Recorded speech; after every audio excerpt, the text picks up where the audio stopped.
I don't know what's going to get this. You don't want to go into depth.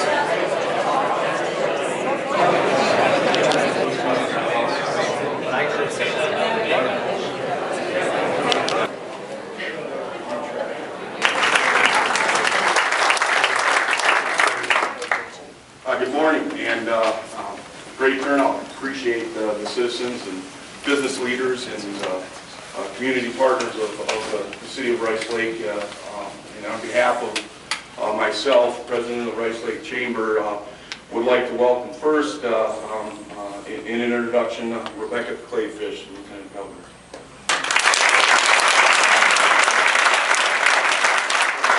Good morning, everyone. It's great to see you guys here, representatives, and it's wonderful to see such a terrific crowd.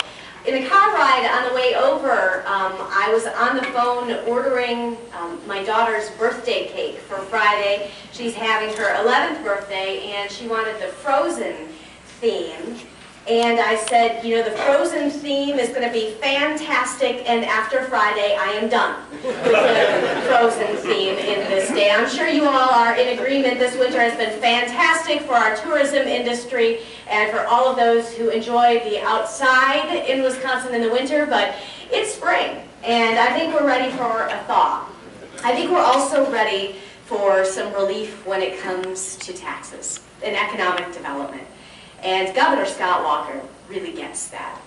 Last week he signed into law a part of the blueprint for prosperity that helps folks get the skills they need in order to get the jobs they want. It does things like double down on his efforts to make sure we're eliminating wait lists at technical colleges so that folks can get the training that they want in order to be valuable employees, to be part of the globally competitive workforce of the future. It makes sure that we're really investing in dual enrollment and youth apprenticeship so young people can get into the workforce with valuable skills. And it also invests in our disabled worker population, assuring that folks who want to get terrific jobs and want to be a valuable part of our workforce can do that, and do it quickly through our Division of Vocational Rehabilitation, through our Department of Workforce Investment.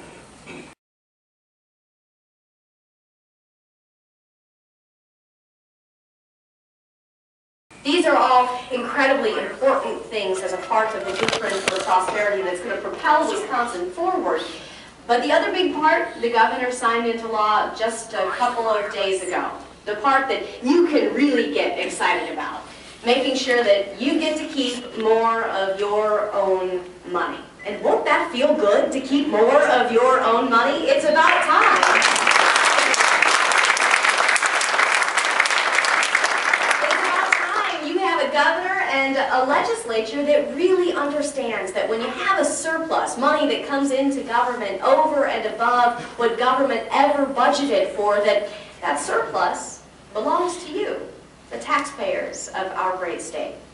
The architect of the Blueprint for Prosperity is here with you, and you gave him a warm welcome already, but please join me in thanking Governor Scott Walker for the tax relief we're all about to enjoy.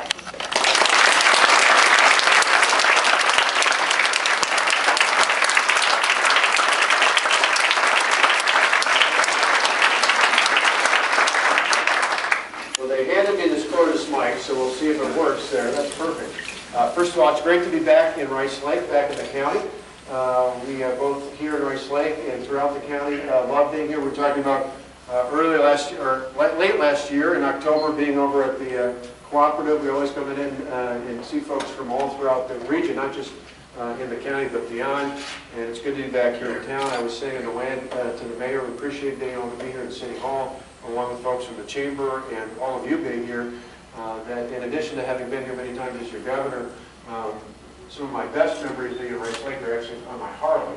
And I've been at the dealership plenty of times right off the interstate. And so this summer I'm looking forward to June. Maybe by June it will no longer be frozen. But I'm looking forward to warming up, hopefully in a month or so, and getting a couple rains in so you get the salt off and the gravel off, so it's a little bit easier riding. But I'll be up here and around the state of Wisconsin. I also want to thank Representative Larson and Representative Smith that are here with us today. We appreciate that. We talked about the Blueprint for Prosperity. The part specifically I want to talk about today, they joined with others across the Assembly and the Senate in voting for it. We appreciate that very much. As the Lieutenant Governor talked about, we have a surplus in the state, which is really pretty remarkable because 3 years ago, when I first took over as your governor, Wisconsin had about a $3.6 billion budget deficit. Today, we have a nearly $1 billion budget surplus. And that happened because of a combination of things. Certainly made some tough but prudent budgetary decisions that help not only the state, but our cities, our counties, our towns, our villages, our school boards make some good decisions to balance their budgets going forward. But really, more than anything, it's because the economy is growing. More people are working, more employers are hiring, and that has put us on the right path. In fact, not only is the unemployment rate down 3 points from where it was 4 years ago, that's because not only has unemployment gone down, but employment is going up. More people are working here as well as more employers hiring overall, so that's good news. And so what we've suggested, and what we signed into law this week, was that money, that nearly $1 billion in surplus, should go back to the people who earned it. You, the hardworking taxpayers. So that as consumers and as employers, you can put that right back into the state's account. Now for us, it was interesting, when I first brought this up at the end of January down in Madison, there were some people in Madison that said, oh, wait a minute, you can't do that. We want that money to stay in Madison. Now, I don't know about this crowd here today, but when I go around the state, anytime I get outside of Madison, I got to tell you, nobody tells me, hey, Governor, hey, Scott, we don't think we send enough money to Madison. Nobody says that to me. In fact, they don't say my taxes are too low, or even that my taxes are just about right. What I hear time and time and time and time again is people telling me, whether it's small business owners or farmers or homeowners, the best way to keep the economic recovery going and help us create the surplus in the first place is to put more money back in the hands of the hardworking taxpayers. And so that's what we're doing. With this plan, we put $500 million back into your hands right off the bat. Most of that is through property tax relief. That means this December's property tax bills across the state, a typical homeowner will see a $100 reduction in property taxes. You actually probably see a little bit more here, and the reason why is we put it in through our technical colleges, which the Lieutenant Governor talked about. We did a separate investment of about $35.4 million, which again had broad bipartisan support, where we put money into our technical colleges to drive down the wait list so that in advanced manufacturing and agriculture and healthcare and information technology, all areas where there are tremendous needs out there, we could buy down those wait lists in our technical colleges. We could do more to help our schools partner with our technical colleges to do what's called dual enrollment, where young students in high school get credit for both high school graduation and their technical college. And as Lieutenant Governor mentioned, we did more to help people, employers find the unique abilities that people with disabilities have and to bring to the workplace.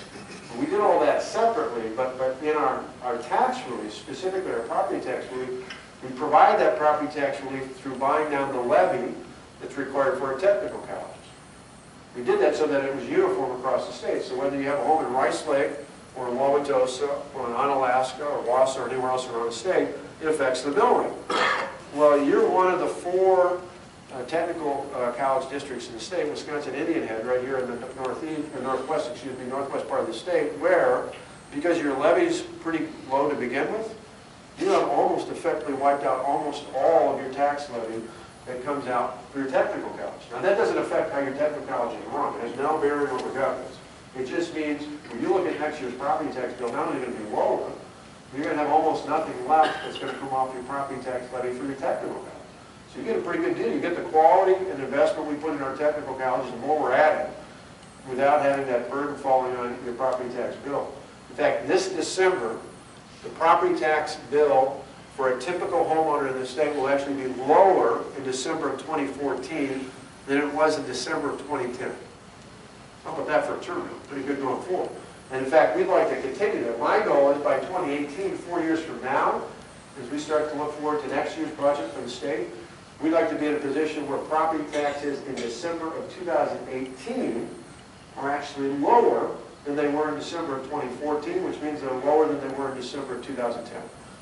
Who would have thought after 8 years that property taxes for a typical homeowner in this state could actually be less. But we understand that for working families, for senior citizens, for farmers, for small business employers, we think about the chamber here, a lot of small businesses and farmers say the biggest piece other than their employees that they pay each month is money they have to set aside for property taxes.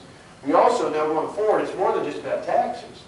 It's about job creation and opportunity.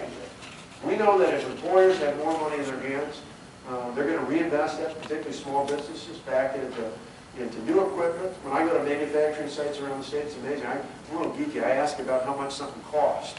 You know, a new CNC machine or a fabricator or some sort of machining tool. Well, those things cost money. We put more of that money back in the hands of employers. They're going to invest that back into capital that in turn helps create more jobs in the state. Because government doesn't create jobs. People do. We put more money back in the hands of people to make that happen.